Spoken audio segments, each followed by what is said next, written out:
The Samsung Wave is the first handset showing off the BADA or BADA operating system, and as we all know, it faces a lot of competition. So from iOS 4, BlackBerry, Android and Palm's WebOS, and of course all the rest. And it's a very slick handset. It's nice and sturdy, sports a polished metallic body, and it's only 11mm thin.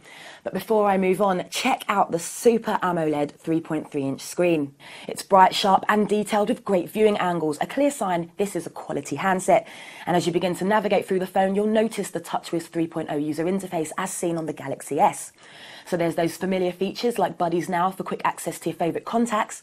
It still sports the same home screens and widgets approach, and you're actually spoilt for choice when it comes to home screens on the Wave, as there's 10 of them, which you can fill up with widgets you've downloaded from the Samsung App Store.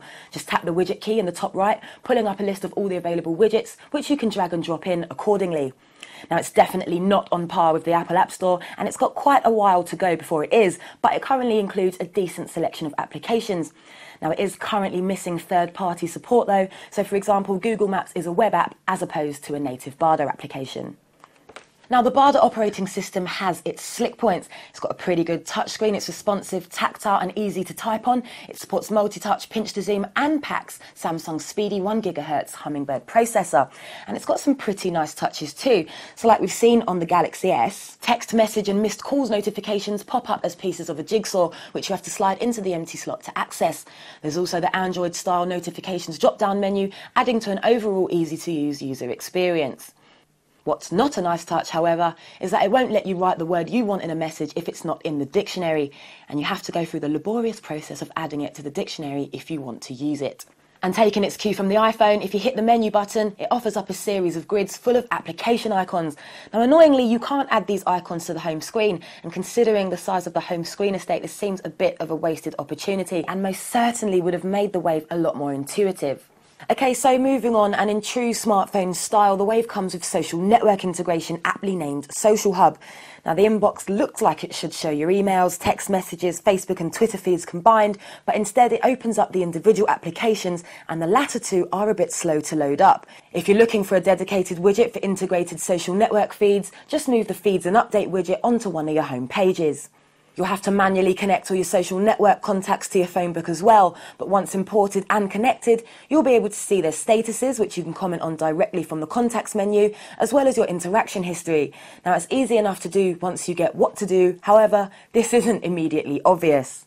Its other features include Wi-Fi and 3G, and the Wave generally provides a pretty nifty browsing experience. There's full HTML browsing on offer, and it's all pretty speedy, although Flash Video was quite problematic in that we just couldn't get any content to load.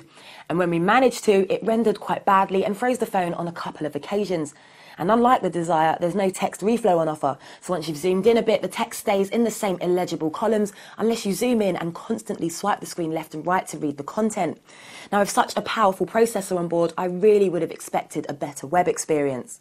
The video experience, however, is spot on. Now, the Wave is a multimedia heavy phone with the ability to shoot 720p high-def video. And as you can see, the results are pretty impressive. Now, exposure, colour, contrast and brightness can all be tinkered with, but ultimately it's just a really, really good video recorder with really good sound recording as well.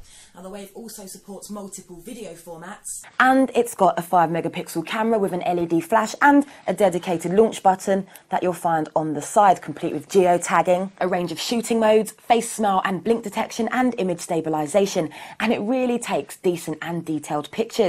And having a fast shutter speed definitely helps. There's also a front-facing camera for a bit of narcissistic photo taking, or if you fancy a bit of video calling. There's also limited built-in storage, so you're going to have to rely quite heavily on your micro SD card, and you'll also need that card in order to get the onboard GPS navigation to work. So the Wave is a great phone and plenty desirable, but the BADA operating system still has a little way to go before it becomes something worth shouting about. But it's easy enough to use and has an impressive interface that's quick under the finger. A few updates and some more Samsung applications could change all that, but for now, it's a pretty decent smartphone entry with an impressive CV of features to match. So can it take on the slew of existing operating systems? I think you'll find that's a yes.